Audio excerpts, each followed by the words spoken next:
Well, you just had an opportunity for the new member the new Minister for Energy to outline what the Coalition's energy policy was.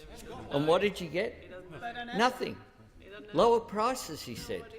What's their policy on drought to fix the drought? More rain? I mean, these people just cannot be taken seriously over an issue which is serious, because we know what their policy was. Because the now Treasurer said this just a couple of months ago. If you believe in lower power prices, if you want to see Australian households $550 a year better off, if you want to see the wholesale price down by 20%, if you want to be side by side with the big employers across the country, you get behind the National Energy Guarantee. That's what they were saying when Parliament last sat. But now they've ripped it up.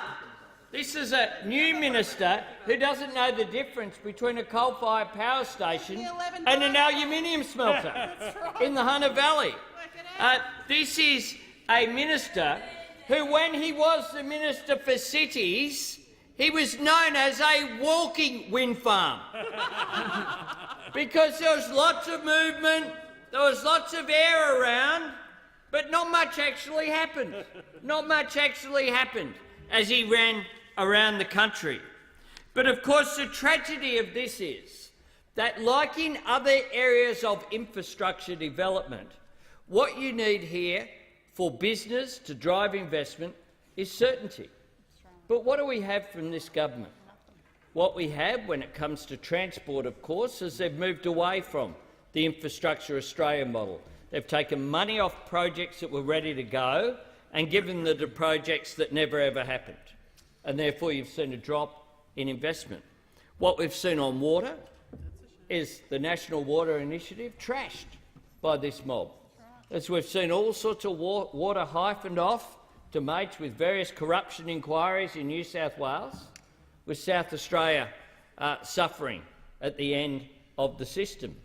What we've seen on communications is the National Broadband Network abandoned, and a system now based on copper rather than fibre.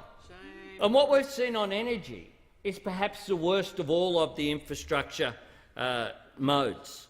What we've seen is in 2007 in this parliament, both sides elected supporting a price on carbon and emissions trading scheme and ratifying the Kyoto Protocol. What we saw was them combine with the Greens political party in December 2009 to destroy that price on carbon. What we saw then was, in spite of, against the odds, we did legislate for an emissions trading scheme with a fixed price in the initial stage. But they walked away from that. They trashed that, and we saw a doubling of wholesale power prices. Then we saw an EIS, emissions intensity scheme, that they walked away from. Then the clean energy target, we were prepared to talk about that. They walked away from that. The National Energy Guarantee in its various forms, they walked away from that. What we've seen from this ATM government over here, the Abbott-Turnbull-Morrison government, is inserts of policy, but nothing comes out. Nothing constructive comes out at all. And it is Australians who are paying the price through higher prices. Because if you are going to get that certainty, you have to know what you stand for, and you have to be prepared to take people with you. You have to be able to work collaboratively. For the former Prime Minister Malcolm Turnbull, now in New York, even obscurity is better than trying to work with this mob opposite. And if you know Malcolm Turnbull, that's really something.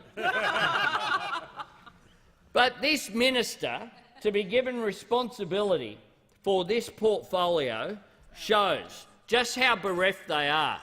We on this side of the House know that the future is renewables. We on this side of the House know that by driving down emissions, you drive down prices. Supply-demand, you increase the amount of supply in the energy sector through growth of renewables, you drive down prices. And the fact is, they talk about business. Business wants certainty. Business wants what they have refused to give them. Member's time.